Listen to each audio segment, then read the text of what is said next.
Hello বন্ধুরা, দেখো আজকে আমি কি করছি। আজকে করছি পিঠে, বানাচ্ছি সাদা পিঠে। তো দেখো এখানে আমার পিঠে একটা বসিয়ে দিয়েছি, একটা হয়েও গেছে। এই যে এই যে খারাপ হয়নি, গ্যাসে করছি, খারাপ হয়নি। তো আজকে করব দুধ পিঠে। এদিকে দেখো দুধও বসিয়ে দিয়েছি। তো আর একটা সাদা পিঠে আমি এখানে ভাজতে দেবো। অনেকগুলো ভেজেও ফেলেছি। এই যে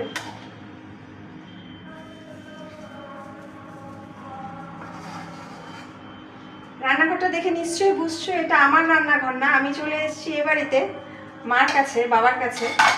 তো করছি, মা শিখিয়ে দিল, হাতে খড়ি করছি। আমাদের বাড়িতে উল্টো পাল্টা কেউ অত পিঠে ভালোবাসে না, খায়ও না, সাদা পিঠেটাই ভালোবাসি। তো সাদা পিঠেটাই করছি। আর এদিকে দেখো, এই দেখো দুধটা ঘন করে জাল দিচ্ছি। এর মধ্যে দেবো কি বলে ওটাকে, খেজুরের গুড়। খেজুরের গুড় দিয়ে এটাকে জাল দেবো। আর এই যে পিঠেগুলো ভাজা দেখছো, এটার মধ্যে দিয়ে দেবো এই পিঠেগুলো। তো আজকে হবে দুধ পিঠে।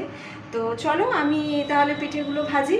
তো আজকের মতো আমার মিনি ব্লগটাকে এখানেই শেষ করি। দেখা হবে আরেকটি ছোট্ট অন্য কোনো মিনি ব্লগের সাথে। তো ততক্ষণের জন্য টাটা।